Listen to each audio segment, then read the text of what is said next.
మనోజ్, నువ్వు నా బిడ్డవి. లక్ష్మీ ప్రసన్న, విష్ణువర్ధన్ బాబు, మనోజ్ కుమార్. నిన్ను ఎలా పెంచానురా నేను?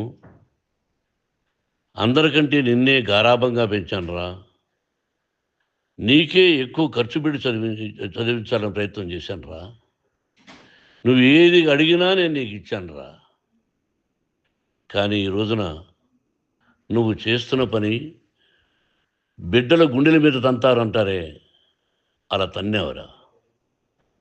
మనసు ఆవేదనతో కింగిపోతుందిరా. నేను మీ అమ్మ ఏడ్చుకుంటున్నావురా. జర్నలిజం ఉన్నది లేనిది, లేనిది ఉన్నట్టు రాస్తున్నారా. నువ్వు నన్ను కొట్టడం ఏంట్రా? నా బిడ్డ నన్ను తాకలా. ఇద్దరం ఘర్షణ పడ్డాం కొన్ని కారణాల వల్ల. ప్రతి ఫ్యామిలీలోనూ ఉంటాయిరా ఇవి. లేనివాడు ఎవరైనా ఉంటే ప్రపంచంలో ఒకరున్నారేమో, 1% ఉంటుందేమో. అటువంటి వాళ్ళ ఇంటికి వెళ్ళి కాళ్ళు గడిగి నిద్ర పూసుకోవచ్చు. భారత భాగవత రామాయణాలు చూసావు కదరా. ఏమిటిది? మీ అమ్మ ఎంత కుమిలిపోతుంది ఈ రోజున హాస్పిటల్ చేరింది. నీ వల్ల హాస్పిటల్ చేరుతాను. చూడు మనోజ్, నీకు అన్నీ ఇచ్చిన ఈ రోజున నువ్వు నా గుండెల మీద తనడమే కాకుండా అపకీర్తి తీసుకొచ్చావు. ఏదేదో రాశావు, ఏదేదో చెప్తున్నావు. కొంతమంది జర్నలిస్టులు ఉన్నది లేనిది, లేనిది ఉన్నట్టు రాసే వాళ్ళ తత్వం వాళ్ళకి ఎందుకంటే టీఆర్పీ పెరగాలి. ఇది వాళ్ళ నైజం. మనం మార్చలేము. వాళ్ళందరి మీద మన కోర్టుకు వెళ్ళలేము. వాక్ స్వాతంత్రం అంటారు, ప్రజాస్వామ్యం అంటారు. ప్రజాస్వామ్యంలో కూడా కొన్ని హద్దులు ఉన్నాయి. ఇది నీకు తెలుసు అనుకున్నా. ఎంత మంచి నటుడివి నువ్వు. నీ భార్య మాటలు విని తాగుడుకు అలవాటు పడిపోయావు. వింటున్నావా మనోజ్? ఎవరిని నమ్మాలో ఎవరిని నమ్మకూడదో విద్యాలయాలు ఎంత గొప్పవిరా. మనం 25% కులమతాలకు అతీతంగా ఫ్రీ ఎడ్యుకేషన్ ఇస్తున్నావురా. క్యాస్ట్ అనేది తీసేసాను రా 92. నువ్వు చదువుకున్నావురా. అక్కడ చదువుకున్న బిడ్డలు IAS, IPS అయ్యారు. ఎంతోమంది గొప్పవాళ్ళు అయ్యారు. నువ్వు నటుడుగా ఎంతో గొప్పవాడు. తాగుడు కలవాడబడి నువ్వు నీ భార్య ఇంట్లో బిహేవ్ చేస్తున్న ఆ భగవంతుని సర్వీసులు తెలుసు. భగవంతుడు చూస్తున్నాడు రా. నేను తప్పు చేసినా ఎవరు తప్పు చేసినా. ఎంత అవకాశం ఇచ్చావు మాట్లాడుకోవడానికి అందరికీ. ఇన్ని సంవత్సరాల్లో మన విద్యాలయాల్లో ఒక్క తల్లి కానీ ఒక తండ్రి కానీ ఏమైనా చెప్పారా? ఆ బిడ్డలు మన బిడ్డలు రా. మీరెంతో నాకు అక్కడ ఉన్నవాడు కూడా నా కూతుర్లు, నా కుమారులు. ఎంతమందికి ఫ్రీ ఎడ్యుకేషన్ ఇస్తున్నావు. వాడి దగ్గర ఏది ఆశించరా. నువ్వు ఎందుకు ఇలా తయారైపోయావు? ఎందుకు ఇంట్లో ఉండే పని వాళ్ళందరినీ కొడుతున్నావు? వాడు పని చేసుకోవడానికి మన ఇంటికి వచ్చాడు రా. ఆ పనివాడిని కొట్టడం చాలా మహాపాపంరా. నేను వేరురా. నేను దండించడం వేరురా. నేనెవరిని ఆ చిన్న వాళ్ళని కొట్టి ఇచ్చేసి చేయలేదురా. సినిమా ఇండస్ట్రీలో మోహన్ బాబు కొడతాడు తిడతాడు అంటే అది షూటింగ్లో జరిగి ఉండొచ్చేమో. కానీ ఇంట్లో ఉండి 10 సంవత్సరాల నుంచి 20 సంవత్సరాల నుంచి పనివాళ్ళు ఉన్నారు. నేను ఇంట్లో లేని సమయంలో వాళ్ళందరినీ కొట్టి వాళ్ళ ఫోన్ లాక్కొని ఒకడైతే చచ్చిపోవాలి. వాడు పోలీస్ కంప్లైంట్ ఇచ్చి ఉండొచ్చు. నేను వద్దు అని వాడిని బతిమాలాడు. పోలీస్ కంప్లైంట్ కూడా ఇవ్వలా. ఇంకైనా నువ్వు నీ భార్య మారి బయట ఉండండి రా అన్నాను నేను. లేదు డాడీ, తప్పు చేయలేని ఒకసారి వచ్చావు, మళ్ళీ తప్పు చేశావు, మళ్ళీ వెళ్ళావు, మళ్ళీ ఈసారి తప్పు చేయనన్నావు. ఏమండి వీడు తప్పు చేయడం అని మీ అమ్మ చెప్పింది. ఇంట్లో పెట్టుకున్నా. మళ్ళీ నువ్వు చేస్తున్నది, ప్రతిరోజు నువ్వు తాగుతున్న విధానం నీకే తెలుసు. ఇది ప్రజలు నమ్ముతారా లేదా అనవసరం నాకు. నేను నీకు చెప్తున్నా, ఇంతటితో ఫుల్ స్టాప్ పెట్టాలి. 3 రోజుల నుంచి రకరకాలుగా రాస్తున్నప్పుడు నా మనసు ఆవేదనతో ఉంది. మళ్ళీ చెప్తున్నా, Mohan Babu university is greater than temples. Greater than temples.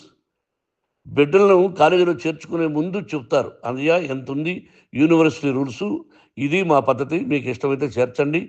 Government బిడ్డల్ని గవర్నమెంట్ ఏమిస్తుందో ఇంత% వాళ్ళకు కూడా మీ దగ్గర ఎందుకు డబ్బు తీసుకుంటున్నామంటే దానికి అర్థం పరమార్థం చెప్పాము. దొంగతనంగా తీసుకోలేదు, ప్రతిదానికి చెక్కులు ఉన్నాయి, అది అకౌంట్ ఉంది. దానిలో తప్పులు జరిగితే డిపార్ట్మెంట్ ఉంది. కాలేజీలో ఇంకేదైనా తప్పు జరిగితే గవర్నమెంట్ ఉంది. ఇవన్నీ నీకు తెలుసు. ఈ రోజున ప్రపంచంలో నేను నెంబర్ 1గా చేయాలని మీ అన్న కష్టపడి ఇతర దేశాల్లో నెంబర్ 1 యూనివర్సిటీ టైఅప్ చేశాను. ఈ రోజు నువ్వు చేసిన విధానం, నువ్వే ఒకప్పుడు నాకు ఇది ఏమొద్దు నేను యాక్టింగ్ అన్నా, ఈ రోజున ఏం చేస్తున్నా? విద్యాలయాలు కదా పెట్టాలి. తల్లిదండ్రులు చాలా గొప్ప వాళ్ళరా. కొంతమందికి డబ్బు కట్టలేకపోవచ్చు, కట్టని వాళ్ళకు సహాయం చేయలేవు. బ్యాంకుల్లో డబ్బు కట్టాలి, లెక్చర్స్కి డబ్బులు ఇవ్వాలి, యూనివర్సిటీ బ్రహ్మాండంగా నడపాలంటే మంచి లెక్చర్స్ కావాలి.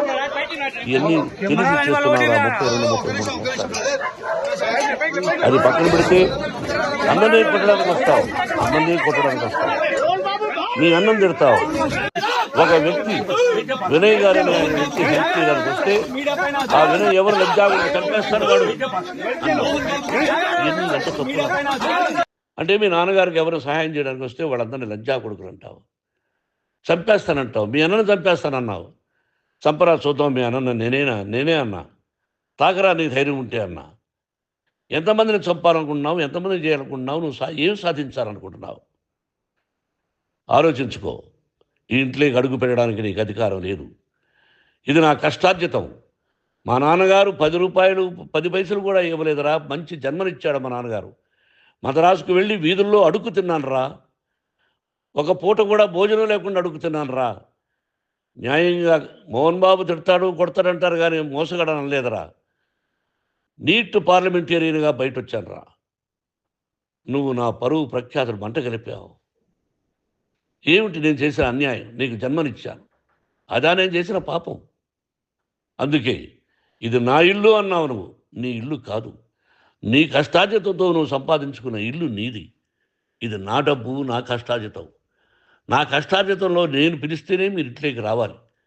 అటువంటిది పోగొట్టుకున్నాను. ఆస్తులు అంటావా, ముగ్గురికి సమానంగా రాయాలా లేదా అది నా ఇష్టం. ఆస్తులు ఇస్తానా, లేకపోతే గంగపాలు చేస్తానా, లేకపోతే ఎవరికైనా దానధర్మాలు చేస్తానా, అది నాకు సంబంధించిందిరా, నా కష్టార్జితం రా. మీరు చేస్తున్న విధానం గుణగణాలు కావాలరా. మందు తాగచ్చురా, ఎంత తాగాలి? నేను కూడా 1 or 2 పెగ్స్ తీసుకుంటా. ఇది తప్పు కాదు, జనానికి తెలియాలి. నా డబ్బు ఇది. ఏ తాగి ఎవరిని కొట్ల, తాగి నేను తింటున్నా, అది ప్రజలకు అక్కర్లా. నేను తప్పు చేస్తేనే ప్రజలకు కావాలా.